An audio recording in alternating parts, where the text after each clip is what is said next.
Hello, my beautiful friends, and welcome to Liam's Library. This isn't a special edition. This is just an episode of Liam's fucking library. I had a really bad day today, or a really good day. I can't tell which. I had to go to an appointment at the shopping centre. I won't tell you what it was about, but I bumped into some random person who was swearing in front of women and children and looking for trouble. So I did what I normally do. I followed him through the shops until he realised I was following him. And he said, "Don't fucking follow me." And so I put my bag down. I said, "Do you want a fucking box?" Really shouldn't do this, As you know, if I keep getting in trouble for drinking and violence, I'm going to go to fucking jail. But this young fella, he went, "Well, come on then," right? And I said, "Oh, all right, wicked." We're in front of the bakery, and there's the butcher behind us, people coming and going. And we circled, and I was thinking about just belting him, because I would have wasted him. He was younger, but he had big balls. But I know my capabilities, I would have wasted him. All of a sudden, he's like, "Bro, we're on camera." Like, he was having a great time. I'm like, "Yeah, man, we are both going to get arrested in about 20 minutes. And he's like, "How about we just fucking high-five it out?" And I was like, "Yeah, fuck it. You know what? If you cheap shot me while I'm high-fiving you, I will fucking kill you." And he's like, No, we got this, right? "Cool, man, you have a good day. You have a good day, too." Fucking hilarious. Then I went to my meeting. The meeting happened after the meeting. Sorry, I've got Chucky and Pennywise here. My favourite version of Chucky and my favourite version of Pennywise, by the way. As if you didn't know that. Anyway, after the meeting, I'm walking out of the shopping centre and I see somebody that I've wanted to not just beat up, but wanted to fucking kill for the last maybe 4 years. I've got nephews that watch this channel, so I'm not going to say any names, but what he did was try to beat up, or semi-beat up, my sister-in-law about 4 years ago on Christmas Day. Smash her car up, and then the motherfucker disappeared. And we didn't have him back again. My sister-in-law's doing a lot better now. She's got a way better man. And I've always wanted to bump into this dickhead. And then after the day I've had, he walks past me, and he's like fucking 5 or 6 years younger than me. And he's dating like a 70-year-old woman. And that's how I knew it was him too. But I knew that was him, right? So I'm not going to say the fucking name. But he walked past me, and he saw me too, and he just sort of kept on with this conversation. I couldn't help it. I just started following them through the shopping centre. And I was like, saying his name. And this old grandma that he's dating, just kept turning around like, "He's talking to you." This motherfucker would not turn around. I'm like, "Oi, that's you, right? That's your fucking name, isn't it?" And he wouldn't turn around. And then I said, "You're a woman-bashing fucking dog cunt, right?" And he spun around and he goes, "Fucking, what did you fucking say?" And I put my bag down. I said, "Fucking what? Like, what? Did I fucking stutter? Come here. I've been looking for you for fucking years, right?" And his woman's like, "Who is this person? Who is this person? Fucking, who are you?" Fucking, I'm just ignoring her because I've never hit a woman in my life. Just ignoring her. And I'm like, "Let's go box, mate. Let's go box." And because he knows who I am, he's like, "Just get away from him. Just get away from him, right? And fuck you." I don't even think he said fuck you. He was acting tough, but there was nothing but backpedaling as I fucking followed them down towards that kiosk that used to be the lottery kiosk at Rockingham City Shops. And security come up anyway, and it was just like, "I will see you around, Jimmy." I'll say his nickname that I gave him. Nobody calls him that. I called him that because I didn't like him. I was like, "I'll see you around, Jimmy." And he's like, "Yeah, you will." It's just like, okay. Security guard talked to me. He had a big sook. I walked down there, and the security guard caught up with me eventually, and he said, "I know you guys have got history," but I was like, "It won't happen again, mate. It's okay. I'm going home now anyway." And he's like, "All right, mate, have a good day." Didn't faze me. But I am going to get this prick. It was very close to it today. So I'm semi-ashamed to say I got in my car and I remembered what entrance they came in. And I did a few laps and I parked up for a while hoping I'd see them because my plan was to just quickly get out the car, beat the living fuck out of them, get back in my car and take off and come home. And as I come home, I'm in a really good mood. So that's a funny intro to my Liam's Library today. But guess what we're talking about today? We are talking about Child's Play 2. Yes! The best Child's Play movie ever. Now, everybody knows I love original horror movies. I love the original movie of the horror franchise. But you also know that I've always got a personal favourite sequel. Always. Like with A Nightmare on Elm Street, my personal favourite sequel is Part 4, directed by Rennie Harlan. The not the Dream Warriors, the Dream Master. The Dream Master. Holy shit, Alice. So good, so quotable, best fucking Freddy Krueger sequel ever. And then followed by Freddy's Revenge, which I used to hate and now I just love. Directed by Jack Shoulder. Today we're going to talk about my favourite, very favourite of all time Chucky movie. I like it way better than the first one. They made the first 3 Chuckies back then, like right after one another, because they were successful and people didn't think they would be, but they were wildly successful. So let's see what Chucky's going to say. All right, kid. Fun's over. And I agree. The fun is over, right? But the fun's just begun if we're talking about Child's Play 2. You know what they say. You just can't keep a good guy down. This is the actual doll from Child's Play 2. Not the one they used. I mean, he's way smaller. But this is the Child's Play 2 doll. He says, only quotes from Child's Play 2. The knife, if you remember the knife, it's the one that he ends up pulling the handle off and stuff it into his hand. And I'm not going to go get the prop, but you can remove Chucky's hand and he has the knife hand. I just love him holding the knife. I think the knife is just the best knife in the series. So we're just going to have a quick chat about Child's Play 2. Now, we know Child's Play is a horror movie about a killer doll. Well, about a serial killer who possesses an inanimate object. A good guy doll. My Buddy doll in America. Who gives a shit? I do like the remake, though. But let's talk about Andy Barclay and the first one quickly. He gets it for his birthday. It's possessed by the fucking spirit and the voodoo malevolence of Charles Lee Ray, the Lakeshore Strangler, a serial killer in Chicago.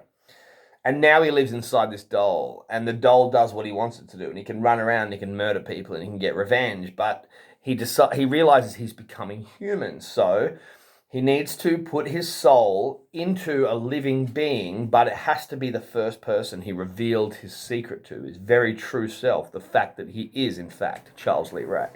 So he picks Andy Barclay. Now, just go watch Child's Play 1, because we are not here to talk about Child's Play 1. In the end, just like in all of them, Chucky's killed at the end, blown into 1,000 pieces, burnt to a crisp.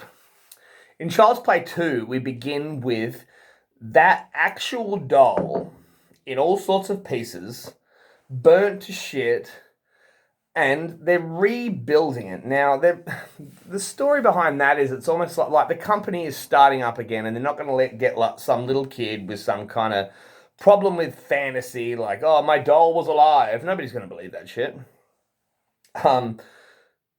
So the company's back up and running because it made so much money, and they're not stopping now. But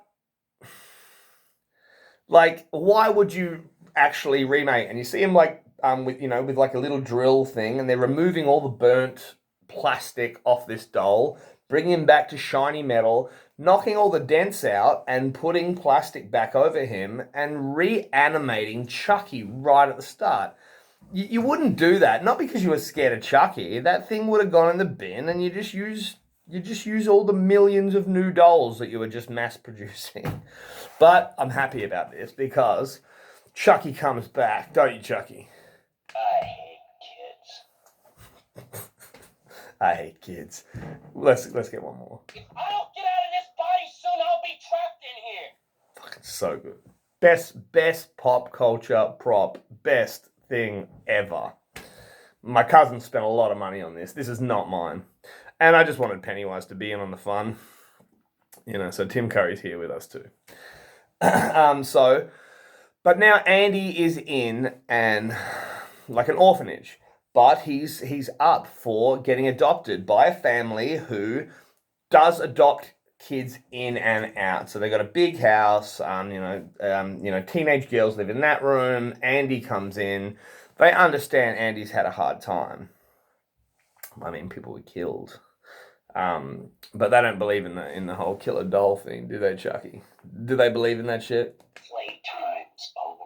Well, playtime's over, so I guess he's not playing no more.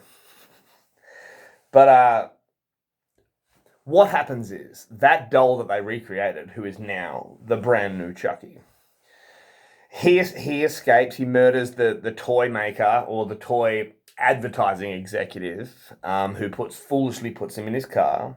It's a great scene. Chokes him to death with a bit of play plastic while he ties his hands up with a skipping rope and murders him in the car during a storm. Then he gets Andy's address at the new foster parents' home, goes in there and realizes there's already a good guy doll. One of these there, but like not a malevolent murderous one. And his name is, hi, I'm Tommy. So it's Tommy.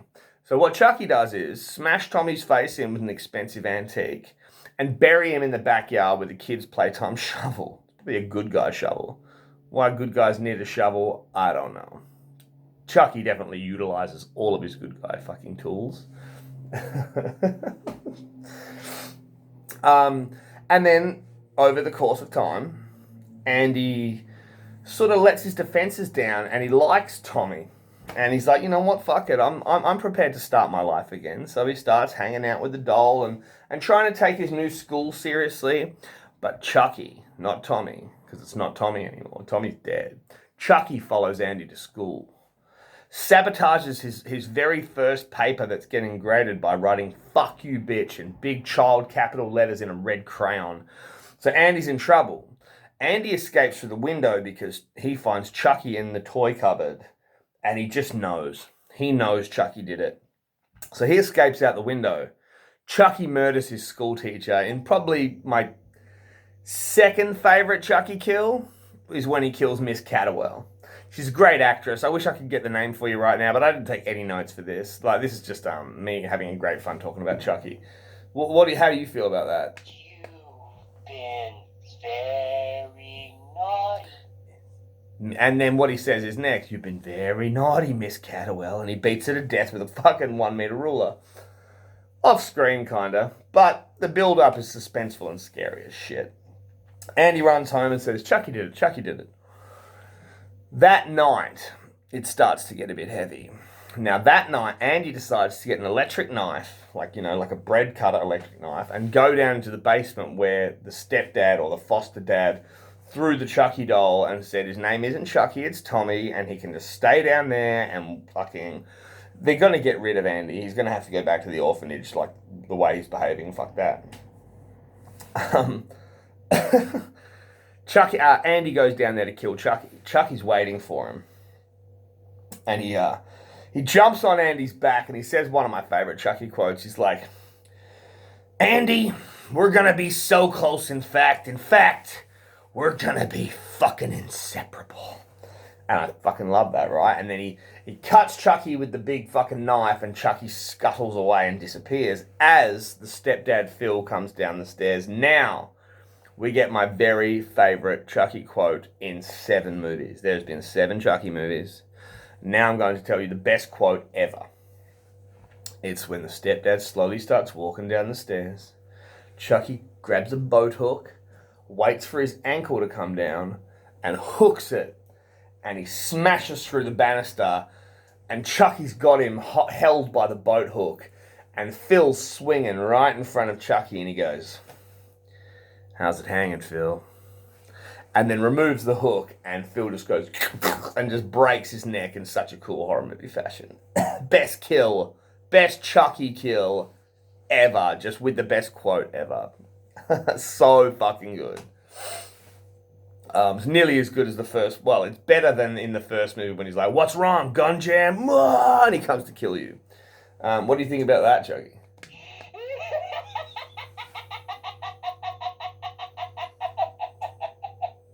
That's what I thought he'd say. So now, Andy is sent back to the orphanage, and there is a teenage girl living there named Kyle at the foster parents' place. And she's like, holy shit, like, Phil's dead. Leanne's fucking so upset, the woman. Andy's just been sent back. Like, what the fuck is going on? And then as Andy leaves, he says to Kyle, he says, listen, he's still in the basement, Kyle. Don't let him get you too. Kyle's like, just look after yourself, Andy. But there's something about it, the whole situation, that she's starting to feel uneasy. Now, what she accidentally does is she goes at the back to have a cigarette and sits on the swing. And when she's sitting on the swing, she starts kicking at the ground underneath the swing set. And then something's under the dirt, the soft dirt, and she pulls it out, and it's the dead Tommy doll. So it's Tommy, but there's a good guy doll in the fucking, that she just threw in the bin right behind her. It's like, and then she hears the bin move, and so she runs over there, and there's nothing in the bin. It's like, she's an instant fucking believer. So she goes and gets this knife out of the cupboard, this thing here, my favourite Chucky knife ever, and walks into where Leanne's sewing. Now, Leanne's just sitting there in front of the sewing machine, but she's had her throat slit, she's been choked, God fuck knows what Chucky did to her, but she's very dead. And then she's like, oh, Leanne, like, backs up. Chucky comes out of the bedsheet because he's just been sitting there. It's almost a whole Freddy Krueger moment. And then just goes, run, gets on her back, you fucking bitch, and tries to kill her. And then his little hand comes out from under the bed and goes, and grabs that knife. I have to speed this up because it's such a good movie. What happens next is Kyle gets pretty much kidnapped by Chucky. Puts a knife to her throat and says, bitch, you hurt me. You know, we're going for a drive and we're going to go find Andy. So they get in the car and they go to find Andy, and they go to the orphanage, and they pull the fire alarm. Everybody else is panicky, and then Andy slowly comes down the stairs. He was waiting for this. He's already packed his stuff. He knows Chucky is never going to fucking leave him alone. He comes down the stairs, and there's Kyle just holding Chucky, looking scared out of her mind. And the lady who runs the place, Ray Paul, she's like, what's this about, Kyle? It's like, did you do this? And she's like, no. He did it. She's like, all right, enough of this. Grabs the doll and they come into my office. And all of a sudden Chucky goes, amazing, isn't it? And then just stabs her to fucking death so bad. It's a great scene. And then, because he's real quick, and after he's done something horrible, human beings normally have a reaction moment. So he has a moment to quickly disappear like a little doll can. He's really come to grips with using the Chucky body in the second movie. I mean, he does it even better later, but this is the movie where he actually starts to use the shadows and the small spaces and be a really good puppet. Like, the puppeteering in this, you know what I mean, before CGI, and the editing so that we only see what we need to see to make it believable, suspenseful, and think that, hey, look, there's nobody pulling a string there. It's really well done. It's better done than any other Chucky, even the first one. Fuck yeah, I stand by that. But Kyle gets split up from Andy and Chucky, and Andy's sitting there looking at the lady who just got stabbed to death, and Chucky's like, snap out of it. It's like you've never seen a fucking dead body before. It's like, well, he's definitely seen a lot around you. What do you think, Chuck? All right, kid. Fun's over. All right, I think we've done his limit of talking. But surely he's got more to say. If I'm not watching him and his head just goes like that, you know, there might not be another Liam's Library episode. He might not like me touching me this way. Anybody that manhandles Chucky normally ends up dead. What happens is Kyle has to chase them. She has to chase them.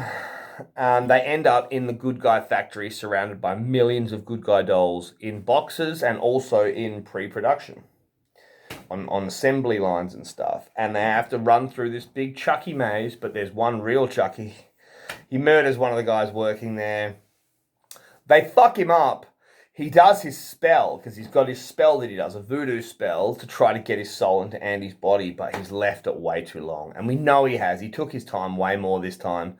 Ah, de dui dembella, give me the power I beg of you. Esse mercier de poischaio, s'accusamente de qua de mort. Right? And there's heaps more. And my brother Sean could probably do it better. But it doesn't work. And all of a sudden he starts bleeding from the nose again. That's what the blood is. He's like, no. You little shit, do you know what you've done? I've spent too much time in this fucking body. I'm fucking trapped in here. And he's trapped in there now. So now he just wants them dead. They outrun him. He ends up getting trapped because they trap him, and he has to rip his own hand off and the blade handle and stuff the blade in there and just wrap it up with masking tape. And that's when he's like, I hate kids. And he's just coming to murder people. And he does murder people. Kyle and Andy manage to get the better of him. They hot plastic him. They fucking fuck him right up. And in the end, that's not even cutting it. Chucky cuts his own legs off, gets on like a little skateboard with one knife hand and one hand left and no legs. And he's like, you know what I'm going to do when I get a hold of you, Andy? I'm going to cut off your legs too. And they fuck him up. And in the end, Kyle has to stick a big air tube in his face, and then they get out of the way because he goes and just fully tremor explodes all over everything. Blood and guts everywhere. There's no head on him.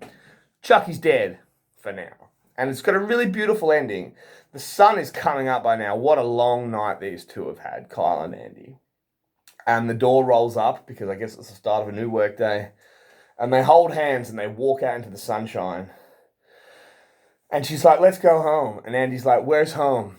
And she goes, Andy, I have no idea. Because they're both orphans. And all of a sudden the do-do-do-do-do creepy Child's Play 2 music. Not Child's Play 1, the Child's Play 2 music starts. And our credits roll.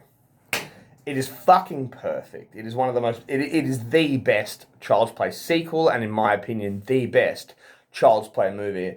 And that's why he had to be involved, didn't you, Chuck? You know what they say. You just can't Keep keep a good guy down.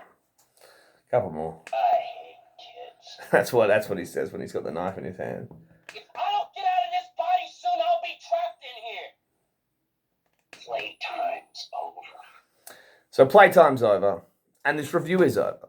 And a big shout out to Brad Dourif for doing the voice of Chucky for so long and just being the greatest, scariest voice I think I've ever had the privilege to have in my life.